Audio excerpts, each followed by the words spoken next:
अभी मैं एक बार मुरली पढ़ना शुरू करते हैं। आज की मुरली में काफ़ी चीज़ें ऐसी थी, हम लास्ट में डिस्कस करेंगे कि आप लोग को क्या नया समझ में आया। सो मुरली नहीं पढ़ रही हूँ मैं, बस मेरे दिमाग जो क्वेश्चंस मुझे लगते हैं ना मुरली में, जो मुझे सुनते ही क्वेश्चन आता है कि ऐसा क्यों, वो क्वेश्चन मैं आपको बताऊंगी। सोल्यूशन अभी नहीं डिस्कस करेंगे, बस आपके बुद्धि में एक क्वेश्चन डालेंगे कि ऐसा क्यों। समझो, पूरे मुरली पढ़ते समय मुझे जो क्वेश्चंस रेज होते हैं वही क्वेश्चंस मैं आपके साथ शेयर कर रही हूँ, ठीक है। ऑलराइट, सो आज 7th of July है 2026। आज बाबा ने मुरली में कहा, सबसे मुरली का सार क्या था? पहला, तुम्हें नशा होना चाहिए, हमारा बाबा आया है हमें विश्व का मालिक बनाने। तो मेरा सवाल ये है पहला कि नशा होता कैसे है। तो आप ये क्वेश्चंस लिख भी सकते हो, क्वेश्चंस लिखो ताकि बुद्धि इसके बारे में सोचे। नशा कैसे हो, अगर नहीं है तो क्यों नहीं है, और अगर वो बोल रहे कि नशा होना चाहिए, इस बात का नशा होना चाहिए कि हमारा बाबा आया, तो वो नशा क्यों नहीं है, कैसे होना चाहिए, और अगर होगा तो कैसे फील होगा। ये चीजें हमारे दिमाग में होनी चाहिए। नशा होना चाहिए, तो ये नशा कैसे हो, क्यों नहीं है, और क्या करे जो हो जाए, ठीक है। पहली चीज, हमें विश्व का मालिक बनना है, हमें उनके सम्मुख बैठना है।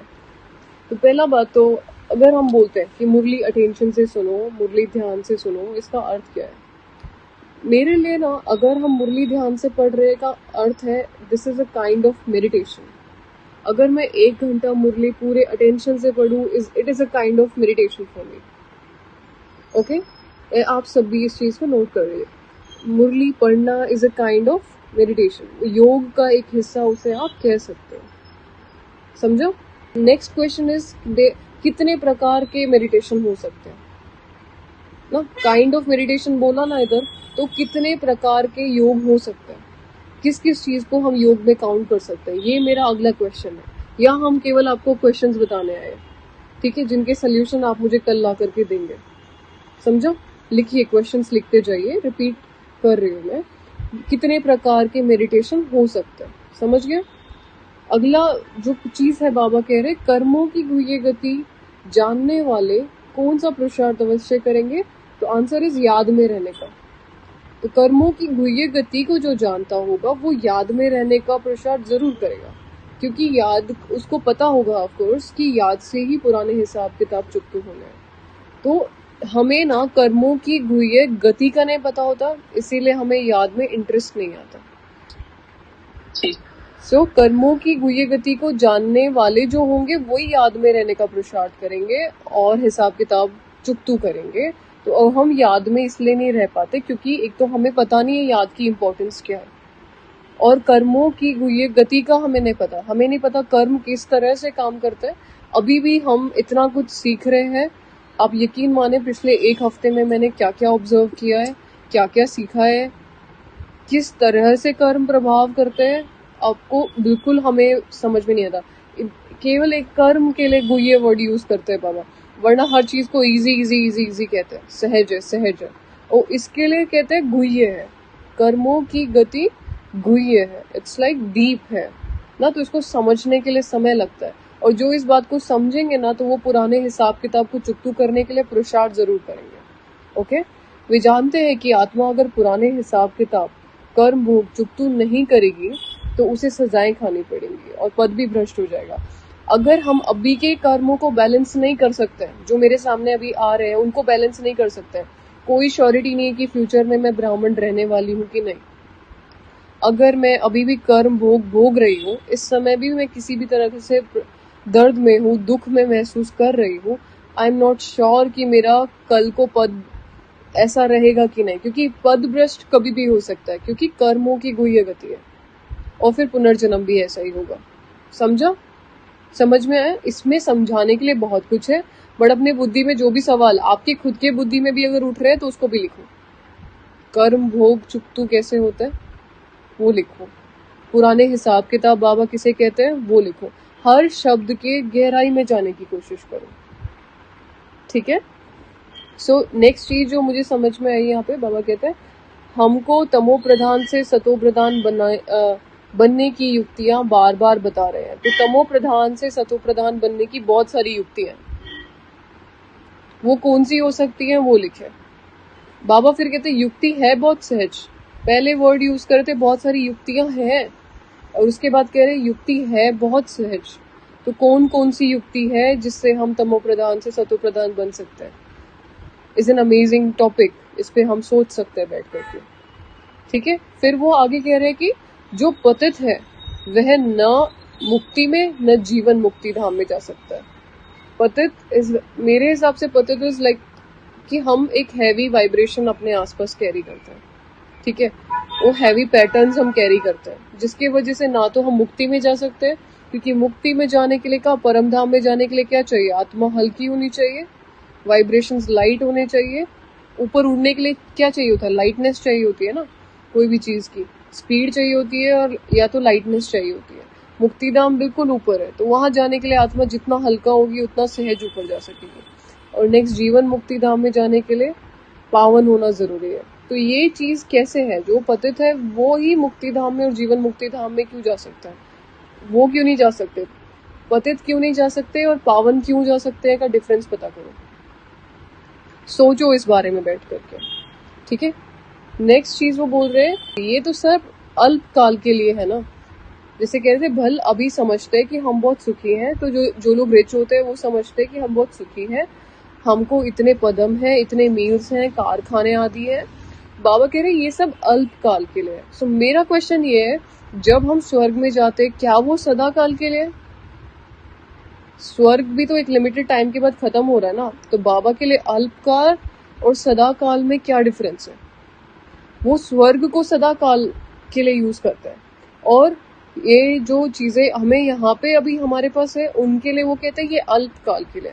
तो बाबा के लिए ये अल्प काल और सदा काल क्या है, क्या इसकी प्रॉपर डेफिनेशन है, इस पर सोचना है। ठीक है, आगे वो ये कह रहे कि अंत में तो बहुत त्राही त्राही करने लग पड़ेंगे, दुखों के पहाड़ गिरेंगे। व्हाट इज दुखों के पहाड़? दुख का कोई पहाड़ फिजिकली तो होता नहीं है, कि कैसा दिखता है?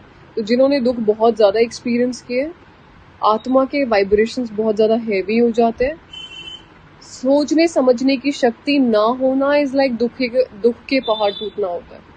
हमारे कोई भी चीज को लेकर के सोचने समझने की क्षमता खत्म हो जाना, उस समय हमारे बुद्धि को ताला लग जाना इज लाइक हम पर दुखों के पहाड़ टूटना। हम प्रॉब्लम को बहुत बड़ी प्रॉब्लम के रूप में देखते हैं, और अगर मेरी स्थिति अच्छी होगी, अगर मैं शक्तिशाली स्थिति में हूँ, वही सेम चीज मुझे बहुत हल्की लगती है। इट्स ऑल अबाउट कि मेरी स्थिति कैसी है, और स्थिति गड़बड़ाती किससे?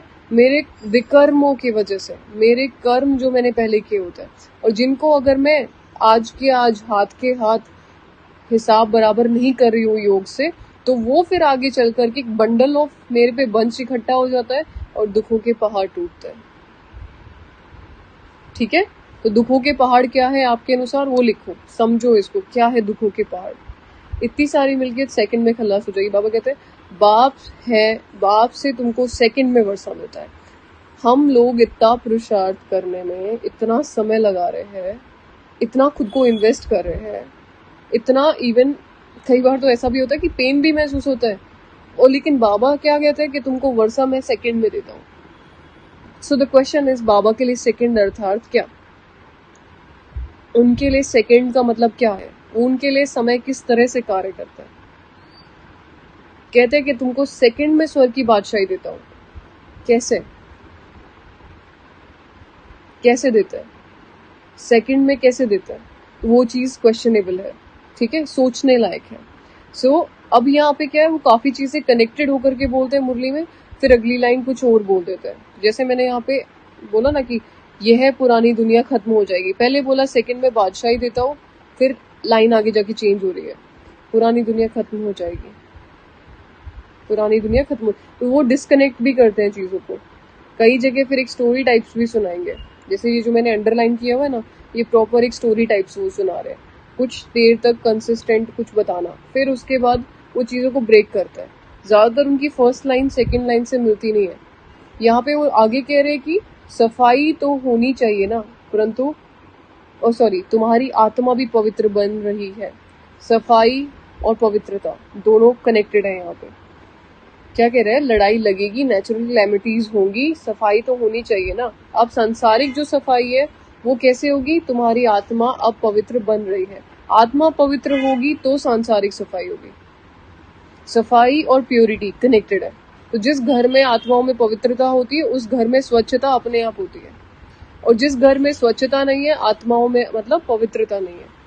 हम देखते हैं अपने बेसिक घरों में, किसी का घर बहुत ज्यादा साफ सुथरा सिस्टमैटिक होता है, उस घर में आत्माएं पवित्र आत्माएं। पवित्रता का अर्थ ये नहीं होता सिर्फ चेस्टिटी से नहीं होता, इट्स अबाउट बुद्धि की पवित्रता, मन की पवित्रता भी है वहां पे, ठीक है। और ऐसा भी होता है कि कई जगह बहुत रिच है, बहुत ज्यादा वैसे ही सफाई करने वाले रखे हुए हैं, लेकिन वहां पे वो सुकून नहीं होता, फिर उसको भी सफाई नहीं कहेंगे, वहां के वाइब्स अलग होते हैं। तो जिनके यहाँ पे सफाई होगी, वहां पे पहले प्योरिटी होनी जरूरी है, और अपने घर में स्वच्छता होनी चाहिए, क्योंकि हम पवित्र आत्मा है, हर चीज सिस्टमैटिक होनी चाहिए। नेक्स्ट यहाँ पे बाबा कह रहे हैं कि पानी की नदी पतित पावनी है। तो ये एक बहुत लंबा सेंटेंस उन्होंने कवर किया, पूरा सेंटेंस कनेक्टेड है कि पानी की नदी पतित पावनी है, तो झट से जाएंगे, गोता खाकर चले आना चाहिए। गंगा स्नान बहुत करते हैं, फिर भी पतित क्यों है, रात दिन यही धुन लगाते रहते हैं कि पतित पावन सीताराम, अर्थात सब जो भक्तियां हैं अथवा ये सीताएं हैं, सबका रक्षक एक बाप परमपिता परमात्मा है। राम, बाबा अपने को राम भी कहते हैं यहाँ पे। पतित पावन, पतियों का भी पति, वह जब आए तब आकर पावन बनाए। तो कुछ लाइन है जो कनेक्ट करके बोलते हैं, अगली लाइन फिर वो बदल देते हैं। तो अब बाप कहते हैं मेरी श्रीमत पर तुमको चलना है और किसी की मत पर ना चलो। फिर अगली लाइन दोबारा ऊपर वाले से कनेक्टेड है। वो तो समझते हैं कि भक्ति में भगवान मिलेगा, जबकि भक्ति से भगवान मिलेगा तो ऐसा क्यों कहते हैं कि भक्तों की रक्षा करने आएगा और मिलेगा दोनों चीज डिफरेंट है। भगवान मिलेगा भक्ति से, मिला नहीं है तभी तो आएगा। तो वो बहुत चीज को डीपली समझाने की कोशिश करे कि भक्ति से नहीं मिलता हूँ, लेकिन बाद में भक्तों की रक्षा करने के लिए लास्ट में आता हूँ। भक्तों पर क्या आपदा पड़ती है जो रक्षा करेंगे? तो ये क्वेश्चन भी बाबा खुद ही पूछने बोल रहे हैं कि ऐसी क्या आपदा पड़ती है। रक्षा तब की जाती है जब कुछ आपदा होती है। तो ऑफकोर्स वो खुद भी कोई चीज को क्लियर करने की कोशिश करता है। यहाँ पे आगे कह रहे हैं भारत में तो सदा सुख था अब दुख है। भारत में तो सदा सुख था अब दुख है, भारत की बात है और खंड तो है ही अलग। यहाँ पे बाबा मोटा मोटा ये कह रहे कि मेन जो बात है वो भारत की है और खंडों को उन्होंने अलग कर दिया, ठीक है। सो बात सिर्फ भारत की क्यों है और खंडों की क्यों नहीं है? This is also a question. क्यों नहीं दूसरे जो खंड है? यहाँ पे पहली बात तो हमें पता होना चाहिए खंड क्या है। वो कहते हैं ना मैं हिस्ट्री ज्योग्राफी बताता हूँ, तो ये एक ज्योग्राफी का क्वेश्चन है। भारत की बात है और खंड तो है ही अलग, तो जो भी दूसरे खंड है वो अलग है। और अगर साइंस के अनुसार भी अगर देखा जाए, ज्योग्राफी के अनुसार, तो भारत की अपनी प्रॉपर एक टेक्टोनिक प्लेट है ना। दूसरे जो भी कॉन्टिनेंट्स हैं उनकी सबकी टेक्टोनिक प्लेट्स अलग अलग है, पर भारत की अपनी पूरी एक सेपरेट टेक्टोनिक प्लेट है जिसपे वो टिका हुआ है, ठीक है। जिन्होंने थोड़ा ज्योग्राफी पढ़ा होगा उनको पता होगा। बाबा क्यों स्पेशली सिर्फ भारत की बात कर रहे हैं? ये सिर्फ पूछने लायक क्वेश्चन है काफी, जहाँ पे ग्रीन जो सेंटेंसेस है वो बाबा ने हमें रोस्ट किया है बैठ करके। मतलब जो हमें लगता है कि वो बहुत प्यार से बोलते हैं, पर वो हमारी कई बार बहुत ऐसा मजाक भी कर रहे होते हैं या हंसी भी उड़ा रहे होते हैं। कह रहे हैं कि मनुष्यों को तो जो आता है सो बोल देता है, कुछ भी बोल देता है, कि जो आता है सो बोल देता है, ठीक है। यहाँ पे फिर नेक्स्ट पॉइंट है रतन तो बहुत वैल्यूएबल है। सो हमारे रत्नों की वैल्यू क्या है? क्यों ये वैल्यूएबल है? रतन मतलब ज्ञान रतन। अब तुम बच्चे बाप द्वारा अविनाशी ज्ञान रत्नों की झोली भर रहे हो, तो ये हमारे जो ज्ञान रत्न है इनकी वैल्यू क्या है? नेक्स्ट क्वेश्चन इज हमारे ज्ञान रत्नों की वैल्यू क्या है? किनकी हम झोली भर रहे हैं? हमारे की वैल्यू क्या होगी? अगर वो कह रहे बहुत वैल्यूएबल है का अर्थ क्या है? नेक्स्ट इज पावन बनेंगे तो स्वर्ग के मालिक बनेंगे। पतित स्वर्ग के मालिक क्यों नहीं हो सकते?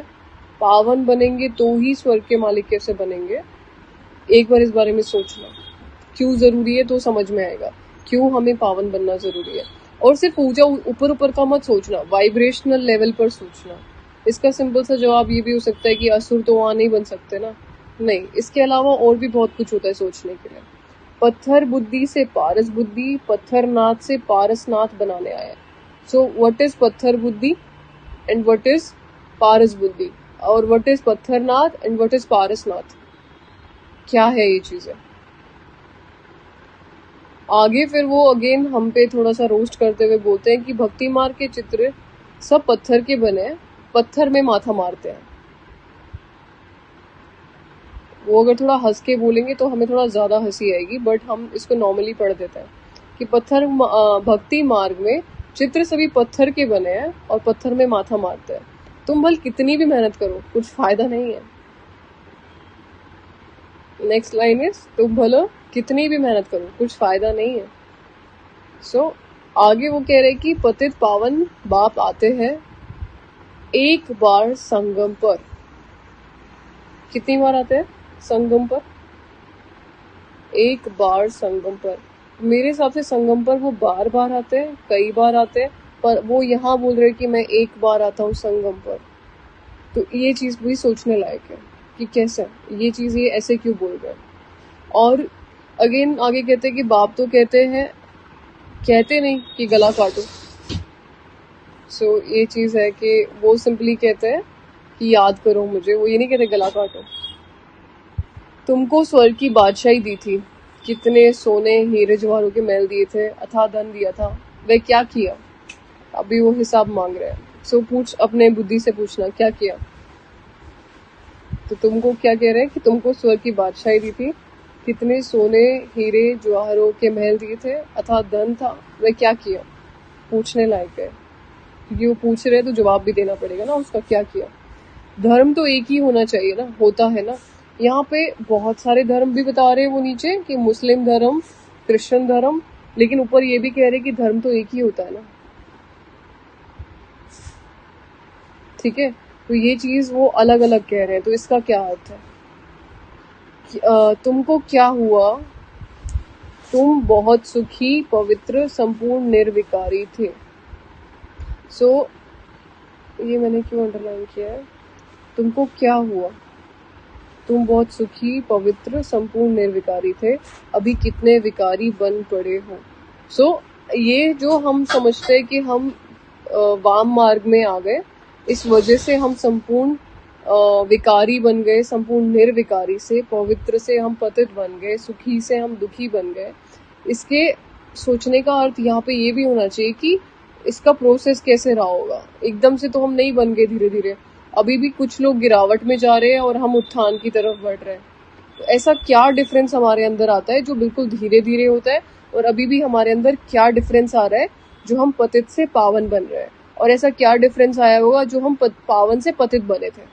तो उस डिफरेंस के बारे में सोचना। अभी नेक्स्ट क्वेश्चन इज कि अब बिल्कुल ही तमो प्रधान पतित है। सो इसका अर्थ क्या है, अभी तमो प्रधान पतित का अर्थ क्या है यहाँ पे।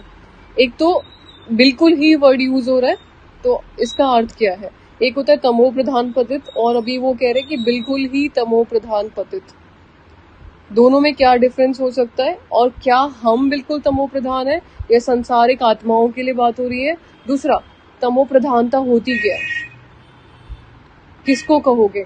और अभी अपने उसमें एक हाईलाइटेड पॉइंट लिख लो ऊपर, हर चीज वाइब्रेशनल लेवल पर सोचनी है, कोई स्थूल उत्तर नहीं चाहिए मुझे कोई चीज का। हर चीज सूक्ष्म रूप पे सोचनी है, स्थूल रूप से नहीं। ठीक है, जो पहले लोग जो भी नॉर्मली हम आंसर्स देते हैं वो आंसर नहीं, कुछ नया ढूंढना है। हर चीज वाइब्रेशनल लेवल पर सोचनी है। तुम भी झाड़ में हो ना। तो मेरा सवाल ये है कि क्या कोई झाड़ के बाहर भी है। हमें बोल रहे हैं कि तुम भी झाड़ में हो, तो दूसरा सवाल उठता है क्या कोई झाड़ के बाहर भी है। तो इसका उत्तर है हाँ, कि जो पशु पक्षियों की जो आत्माएं होती है वो झाड़ के बाहर होती हैं। जैसे कि मम्मा ने कहा था कि वो आकाश तत्व में रहती है, तो वो झाड़ का हिस्सा नहीं है, हम झाड़ का हिस्सा है। वो हमें कह रहे कि तुम भी झाड़ में हो ना। नेक्स्ट आगे वो कह रहे कि नीचे राजयोग सीख रहे हो, तुम भी शूद्र थे अब ब्राह्मण बने हो। तो पहले वो हम पतित शूद्र सबसे ऊपर चोटी पे आ गए, जैसे कहते हैं ब्रह्मा पहले पावन थे, फिर सबसे ऊपर चोटी पे आ गए, संपूर्ण शूद्र बन गए, अब हम दोबारा नीचे हैं। तो क्या ऐसा डिफरेंस आया है कि हम नीचे हैं और शूद्र लोग को कह सकते हैं कि वो झाड़ में ऊपर नजर आ रहा है?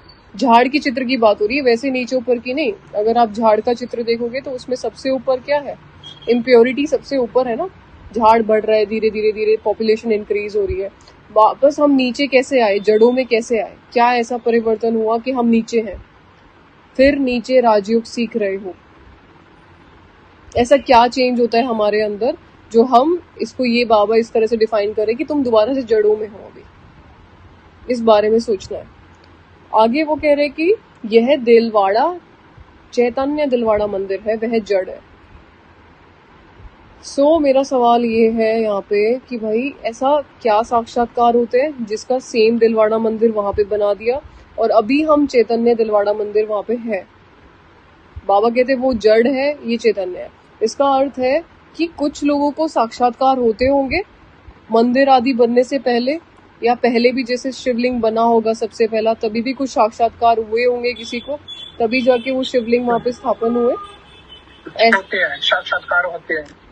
तो यही चैतन्य दिलवाड़ा मंदिर बनने के लिए भी साक्षात्कार हुए होंगे, ठीक है। और हम अगर चैतन्य दिलवाड़ा मंदिर है तो हमारी स्थिति क्या है और इस चीज को कैसे एक्सपीरियंस किया जाए, ये चीज यहाँ सोचने लायक है, ठीक है। नेक्स्ट क्वेश्चन इज, नाम ही रखा है मधुबन चैतन्य दिलवाड़ा मंदिर, फिर जब भक्ति मार्ग शुरू होता है तो फिर यह मंदिर बनाएंगे, तो ये दोबारा बनेंगे। तो क्वेश्चन इज सेम यहाँ पे भी। आगे वो कह रहे बाप ने तुमको बहुत धनवान बनाया था और तो तुम फिर उनका मंदिर बनाते हो। तो अगेन एक क्वेश्चन है, अगर वो धनवान नहीं बनाते तो हम उनके मंदिर शायद नहीं बनाते। वो दोबारा यहाँ कहते हैं कि शिव बाबा जो इतना साहूकार बनाते हैं भक्ति में, फिर तुम उनका मंदिर बनाते हो। तो यहाँ साहूकारी से रिलेटेड कुछ चीजें हैं। अगर वो हमें यहाँ धनवान बनाते हैं तब जाके हम उनके मंदिर बनाते हैं। तो यहाँ धन की भी एक गहरा कॉन्सेप्ट है, ऐसा नहीं क्योंकि हम वैसा सोच रहे हैं इस तरह से, लेकिन क्योंकि उन्होंने धनवान बनाया। धनवान का अर्थ है बहुत चीजें मिलती है उस धनवान के अंदर ना, जिसके वजह से हमें यहाँ पर भी उनके आकर के भक्ति करते हैं, पूजा करते हैं द्वापर के अंदर आकर के। तो ये दोनों चीजें कनेक्टेड है। उन्होंने धनवान बनाया, हमने उनके मंदिर बनाए। उन्होंने हमें साहूकार बनाया, हमने भक्ति में उनके मंदिर बनाए। तो जो साहूकार बनाता है उसका बहुत फर्क है। वह निर्विकारी महाराजाओं का मंदिर बनाकर पूछते हैं। पहले कह रहे कि जो पतित हैं पहले होते हैं महाराजाएं, फिर त्रेता में होते हैं राजाएं, एंड बाद में द्वापर में होते हैं विकारी राजाएं, जो जाकर के निर्विकारी महाराजाओं के मंदिर बनाते हैं। तो लक्ष्मी नारायण की जिनकी आज मंदिरों में पूजा हो रही है, राम सीता की जिनकी मंदिरों में पूजा हो रही है, क्योंकि वो निर्विकारी महाराजाएं थे, इसीलिए हम उनकी पूजा करते हैं। भगवान उनको समझने के बजाय हमारे एंसेस्टर्स हैं, हमारे पूर्वज हैं, ये सोच करके हम उनके आगे हाथ जोड़े या उस स्वरूप में स्थित होने की कोशिश करें। अभी हमें भक्ति की आवश्यकता नहीं है। सब कुछ आप ही देते हैं, आप ही छीन लेते हैं। अच्छा, जबकि उसने दिया है और ले लिया तो तुमको क्या चिंता लगी है फिर? उनका बोलने का तरीका बहुत अलग है। ये भी एक डायलॉग जैसा है कि वो बोलते हैं कि सब कुछ आप ही देते हैं और आप ही छीन लेते हैं, संसार में ऐसा कहते हैं। तो बाबा कह रहे अच्छा, जबकि उन्होंने दिया ही है और ले लिया तो तुमको क्या चिंता लगी है, फिर रोने की क्या दरकार है? ये चीज हमें सोचनी चाहिए। फिर हम रो क्यों रहे? फिर वो कह रहे कि अब तुम आत्माभिमानी बनते हो नंबरवार। ये चेक करो मैं किस नंबर पर आत्माभिमानी बनने की कोशिश कर रही हूँ। पूरे यज्ञ में मेरा कौन सा नंबर है? मेरा किस तरह का आत्माभिमानी होने का पुरुषार्थ है? मेरा कोई नंबर है भी कि नहीं? मैं इस बारे में सोच भी रही हूँ कि नहीं? आत्मा में ही संस्कार रहते हैं, तो जो संस्कार रहते हैं आत्मा में, जब रहते हैं बदलते भी हैं। संस्कारों को समझने के लिए ये लाइन याद रखनी जरूरी है कि आत्मा में संस्कार रहते हैं। हम ये तो चीजें पता होती है मोटा मोटा, लेकिन उनकी अगर लाइन डिफरेंट है ना, तो मुझे लगता है कि उस चीज का अर्थ भी बहुत गुह्य हो जाता है। दूसरा यहाँ पे बाबा क्यों बैरिस्टर्स और मैजिस्ट्रेट्स को इतना याद करते हैं और किसी प्रोफेशन को इतना याद क्यों नहीं करते? ऐसा क्या खास है इस प्रोफेशन में?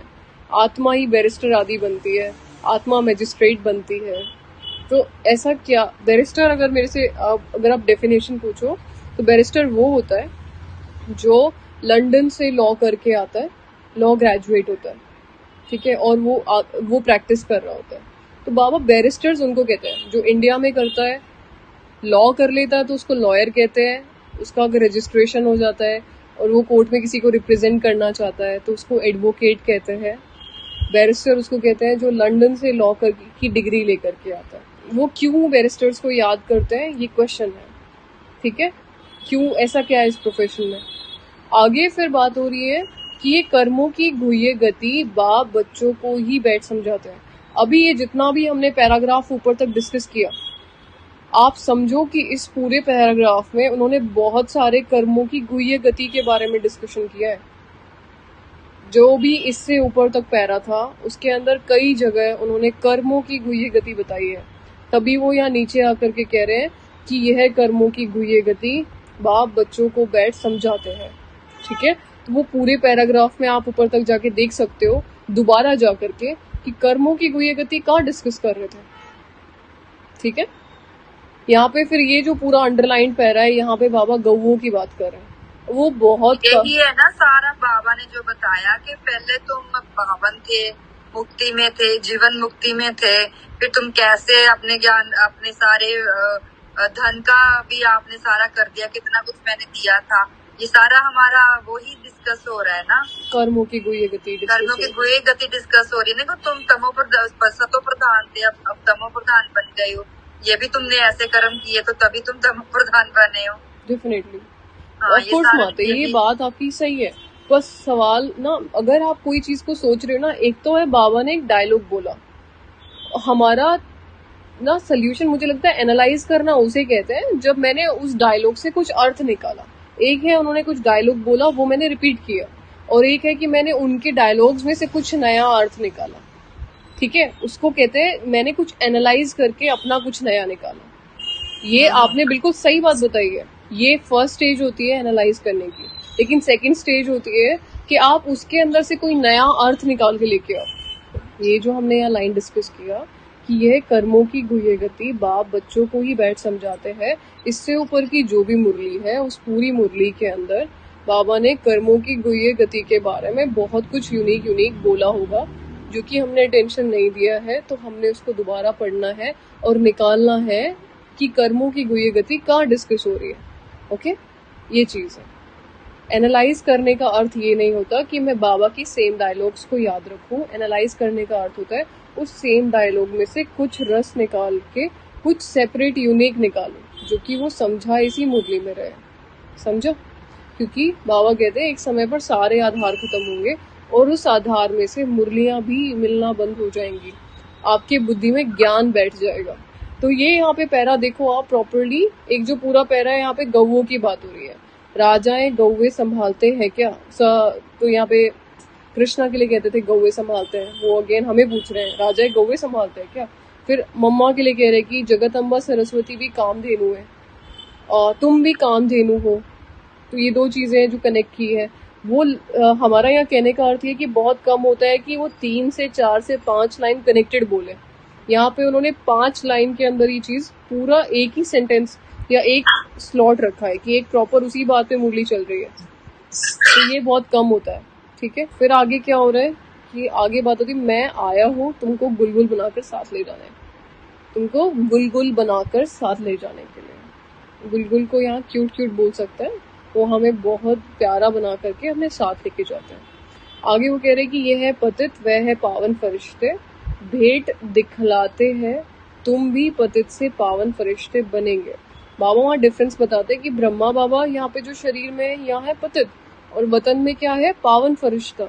तो हम भी अगर यहाँ पतित है तो हमारा भी पावन फरिश्ता वतन में होगा, जिसमें बाबा डिफरेंशिएट करके बताते हैं, ठीक है। हम सबका भी वतन में एक संपूर्ण फरिश्ता स्वरूप ऑलरेडी एग्जिस्ट करता है, ओके। सो वो चीज देखें। आगे वो कह रहे कि यहाँ आए हो योग की कमाई करने, यहाँ पे योग की कमाई वर्ड यूज हो रहा है। तो योग की कमाई क्यों यूज किया उन्होंने, योग से क्या क्या कमाई होती है, योग को कमाई क्यों कह रहे हैं वो यहाँ पे, ये सवाल है। तो इस बारे में सोचो जरा। धारणा में उन्होंने कहा कि सजाओं से मुक्त होने के लिए जो भी हमें छोटी छोटी सजाएं मिलती है, पुराने हिसाब किताब को योग बल से चुकता करना है।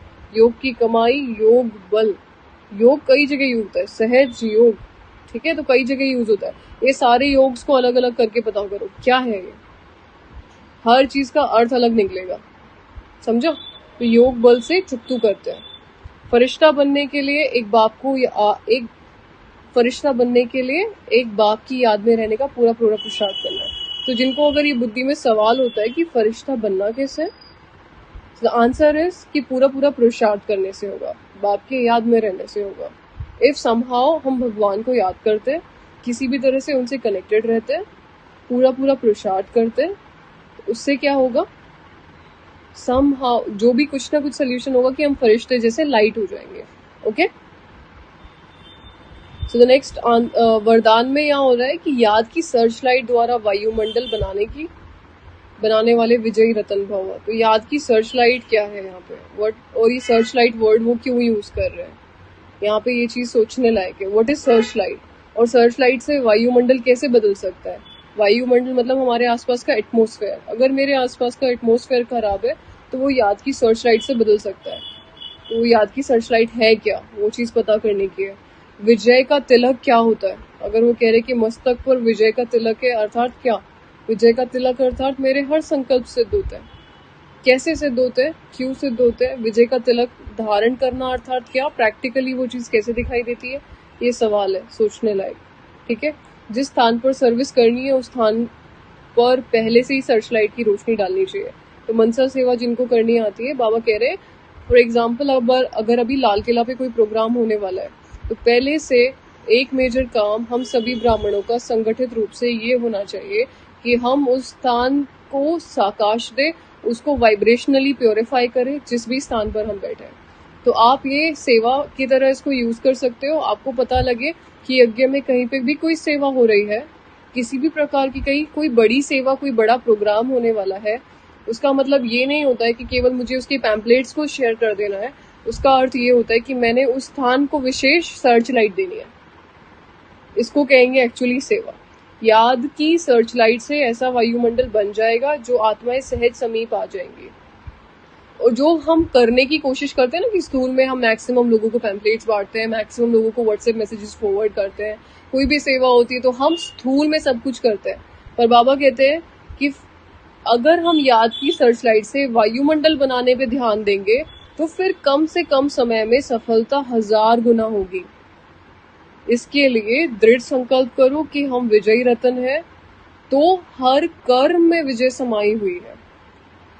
सर्च लाइट देनी है, पर उसके लिए क्या करना है, दृढ़ता का संकल्प करना है। क्या चीज का, कि मैं विजयी रतन हूँ और मेरे हर कर्म में विजय समाई हुई है। मैंने जो भी संकल्प करना है उससे वो सेवा होनी है, और उस पर्टिकुलर स्थान को हम सर्च लाइट देवे, मनसा सकाश देवे। मनसा सकाश और सर्च लाइट में क्या डिफरेंस है, ये भी एक सोचने वाली बात है, क्योंकि वो कभी सर्च लाइट यूज कर रहे हैं, कभी कभी मनसा सकाश यूज करते हैं, मनसा सेवा यूज करते हैं। दोनों में कुछ तो डिफरेंस होगा। बाबा के कभी भी दो शब्द सेम अर्थ के नहीं होते। अगर वो शब्द अलग अलग यूज कर रहे हैं का अर्थ अलग अलग ही होता है। फॉर एग्जाम्पल्स कुछ सिनोनिम्स जैसे शब्द है, विदेही, आत्माभिमानी, अशरीरी, ठीक है, देही अभिमानी, तो हम समझते हैं कि चारों पांचों सेम ही तो है। अगर वो शब्द अलग प्रयोग कर रहे हैं अलग अलग स्थान पे, का अर्थ होता है कि अलग अलग मीनिंग है उस बात का। हमें बस सोचना होता है इस चीज को बैठ करके। स्लोगन क्या है, जो सेवा स्वयं को और दूसरों को डिस्टर्ब करे वो सेवा नहीं बोझ होती है। मैक्सिमम हम लोग सोचते हैं कि हम स्थूल सेवा कर रहे हैं, लेकिन डेफिनेटली हमने एक्सपीरियंस किया होगा वो सेवा करते समय हम डिस्टर्ब ज्यादा रहते हैं। एंड बाबा ने साफ साफ बोल दिया, जिस सेवा से आप खुद डिस्टर्ब हो रहे हो तो वो सेवा नहीं है, सेवा बोझ बन जाती है। ठीक है, तो अगर आप ये बोलो कि आपने अपना 100% इन्वेस्ट किया तो उसकी प्रोडक्टिविटी केवल 1% निकलेगी। इट्स बेटर कि अपनी स्थिति को पावरफुल रख करके कुछ छोटी सेवा में निकालो। उससे क्या होगा, आप अगर वाइब्रेशनल लेवल पर सोच रहे हो कि आपने सबको सकाश देने के लिए सबको संगठित करना है, मनसा अगर शाम को लोग योग में इकट्ठा हो रहे हैं तो आप एक आत्मा डिसाइड कर लो कि मैं इन सभी आत्माओं को विशेष सकाश देने के लिए बैठ रही हूँ। ठीक है, उससे सेवा ज्यादा होगी और वो सेवा बोझ भी नहीं लगेगी, और सेवा आप 10% भी करोगे और 100% उसका रिजल्ट निकलेगा। प्रोडक्टिविटी ज्यादा है, आजकल हम बहुत ज्यादा कर रहे हैं पर निकल बहुत कम रहा है, तो टाइम जास्ती वेस्ट हो रहा है। अभी नेक्स्ट चीज अव्यक्त इशारे में कह रहे हैं कि ज्वाला रूप बनने के लिए यही धुन सदा रहे कि अब घर वापस जाना है। तो व्हाट इज धुन? पहली बात तो क्या क्या चीज की हम धुन लगा सकते हैं, धुन लगाना अर्थात क्या, और अब वापस घर जाना है इस बात के बारे में हम कैसे सोचें। ठीक है, जाना है अर्थात उपराम, तो कहीं जाना होता है तो हम जिधर बैठे उधर से हमें उपराम होना पड़ता है कि हमें अपना पैक वैक करके निकलना है इधर से, तो यहाँ से हम उपराम होते हैं। तो जब अपने निराकारी घर जाना है तो वैसे अपना वेश बनाना है, जाना है निराकारी घर। पहला बात तो मुझे इंटरेस्ट होना चाहिए। इंटरेस्ट कब होगा? जब इस संसार से वैराग्य होगा। इस संसार से वैराग्य तब होगा जब मुझे इस संसार का ज्ञान होगा, मुझे पता होगा ना। अनुभव की कमी होती है हमें, तब हम संसार में धक्के खा रहे होते हैं। मेरे पास संसार के एक्सपीरियंसेस कम है, मुझे ये भी एक्सप्लोर करना है, वो भी एक्सप्लोर करना है, ये भी समझना है, वो भी समझना है, तब हम संसार के अंदर इंडल्ज होते हैं कि चलो ये ट्राई करके देखते हैं, वो ट्राई करके देखते हैं, वो ट्राई करके देखते हैं। फिर जब सब कुछ ट्राई करने के बाद आत्मा बिल्कुल खाली हो जाती है ना, तब हमें लगता है कि नहीं ठीक है, कुछ भी कोई चीज में रस नहीं है। फिर हम दुखी होके भगवान को याद करते हैं। और जो ज्ञानी बच्चा होता है वो कुछ चीजें ऑब्जर्व कर लेता है, इवन दूसरों की प्रॉब्लम्स देख करके भी उसको खुद को समझ में आ जाता है कि इस संसार में केवल दुख ही दुख है। उसको हर चीज अनुभव करने की आवश्यकता नहीं पड़ती, लेकिन वो दूसरों के अनुभव से भी कुछ सीखता है। उसको कहते हैं अनुभवी मूर्त आत्मा। और जो अनुभवी होंगे वही जाकर के वैरागी बन सकेंगे, और उनके बुद्धि पे होगा कि अब घर वापस जाना है। और अब घर जाना है वाले जो टर्म था वो सबसे ज्यादा दीदी मनमोहिनी याद करती थी। बाकी सबका डायलॉग नहीं रहा है ये, लेकिन दीदी का रहा है। वो एक विशेष पुरुषार्थी भी यज्ञ में रही है, विशेष उनका पद रहा है। तो चेक करना है कि मेरे को कहाँ कहाँ बुद्धि अटकी है जो मुझे अब घर जाने का मन नहीं होता, क्या क्या मेरे प्रॉब्लम्स है वो बाबा को लिख के देना है। तो जाना है और सबको वापस ले जाना है। चलो अब यहाँ पे दो बातें हो गई, खुद तो जाना ही जाना है, लेकिन नेक्स्ट थिंग है सबको वापस भी ले जाना है। तो ये चेक करो कि सिर्फ खुद के लिए पुरुषार्थ नहीं हो रहा है। इस दुनिया में सभी आत्माएं सोचो नीचे रोते हुए छूट जाएं, आप आत्मा क्या घर जा सकोगे? तो अपनी बुद्धि कुछ ऐसी रखो जो सबके लिए सोच सके। सिर्फ खुद ने नहीं जाना है, उन सबको लेके जाना है, उन सबको भी दुखों से मुक्त करना है। तो इस स्मृति से स्वतः ही सर्व संबंध, सर्व प्रकृति का आकर्षण से उपराम अर्थात साक्षी बन जाएंगे। और जो साक्षी बन सकते हैं, वैराग्य से क्या होता है? उपराम आता है, उपराम से साक्षी बनते हैं। साक्षी बनने से बाप समान इजीली बन सकते हैं। साक्षी बनने से सहज ही बाप के साथी और बाप समान बन सकते हैं। तो अगर कोई सवाल पूछता है कि बाप समान कैसे बने, तो हर चीज को लेकर के आप साक्षी रह सकते हो क्या? साक्षी भाव धारण कर सकते हो क्या? साक्षी भाव वही धारण कर सकता होगा जिसके बुद्धि में ज्ञान होगा, वरना हमें हर छोटी चीज को लेकर के हलचल तो हो ही जाती है। तो समझ में आया कि आज की मुरली में बाबा ने क्या क्या कहा है।